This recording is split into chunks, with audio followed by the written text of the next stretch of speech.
নমস্কাৰ স্বাগতম জনাইছোঁ সকলোকে আমাৰ এই বিশেষ ভিডিঅ'টোলৈ আসাম পুলিচৰ এছআই অৰ্থাৎ 5 তাৰিখে অৰ্থাৎ 2025 চনৰ প্ৰথম পৰীক্ষাটো হিচাপে সকলোৱে দিলে এছআই পৰীক্ষা দিছে যিসকলে সেইসকলৰ এই ভিডিঅ'টো সম্ভাৱ্য কাট অফ কিমান যাব সকলো প্ৰশ্ন কৰি আছিলে আমিও এটা পল দিছিলোঁ বা বিভিন্নজনে আমাৰ হোৱাটছএপত ডাটা প্ৰেৰণ কৰিছিল আৰু সেই সকলোখিনি লৈ আজি এই ভিডিঅ'টো বনাইছোঁ গতিকে আহক আমি ভিডিঅ'টো আৰম্ভ কৰোঁ প্ৰথমতে পৃষ্ঠৰ সংখ্যা আছিলে মাত্ৰ 202টা পোষ্ট আছিলে সেই 202টা পোষ্টৰ বিপৰীতে গম পোৱা মতে 16,000 সমান্তৰালভাৱে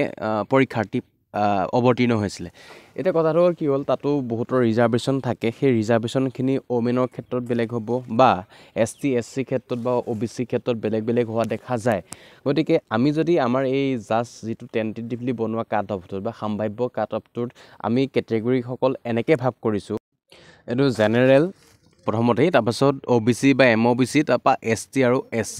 ইয়াত আমি ওমেনৰ ক্ষেত্ৰত দিয়া নাই আৰু প্ৰত্যেকটো পোষ্টতে 33% ৰিজাৰ্ভেশ্যন থাকে মানে গোটেই এক্সামৰ ভিতৰত প্ৰত্যেকটো পোষ্ট নহয় গোটেই এক্সামটো 33% ওমেনৰ ৰিজাৰ্ভেশ্যন থকা দেখা যায়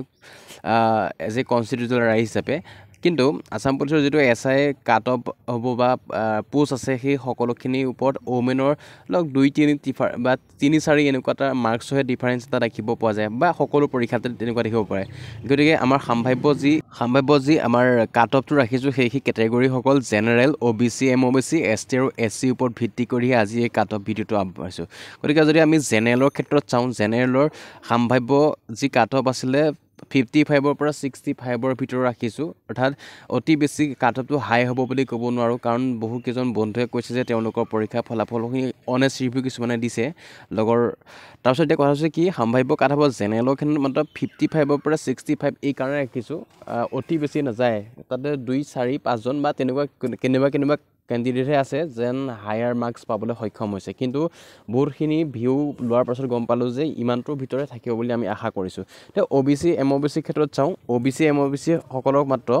50 পৰা 55ৰ এই কেটেগৰী মাৰ্কছৰ ভিতৰত ৰাখিছোঁ কাৰণ OBC সকলৰ জেনেৰেলতকৈ নিশ্চিতভাৱে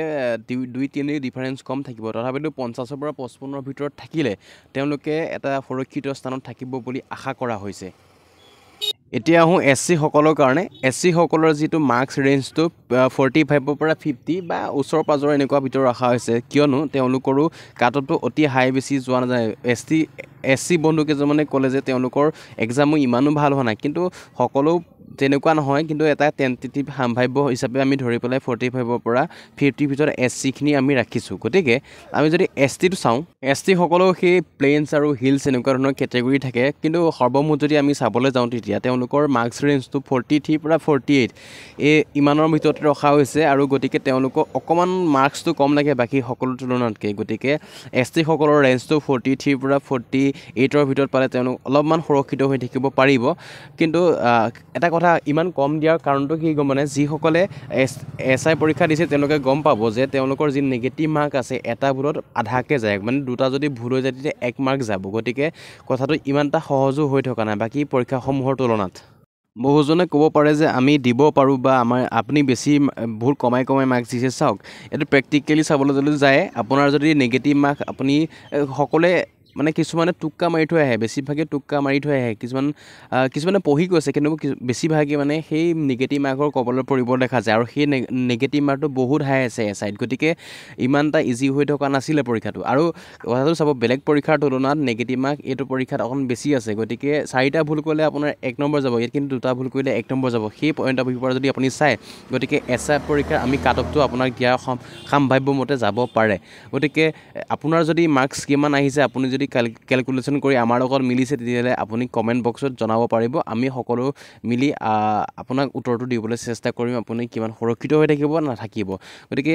আজি ভিডিঅ'টোত এইখিনি কথাই আছিলে আপুনি কিমান মাৰ্কছ মানে পাইছে কমেণ্ট কৰিব অন্য এটা ভিডিঅ' লগ পাম বুলি আশা কৰিছোঁ আজিলৈ ভিডিঅ'টো ইয়াতে সামৰিছোঁ ধন্যবাদ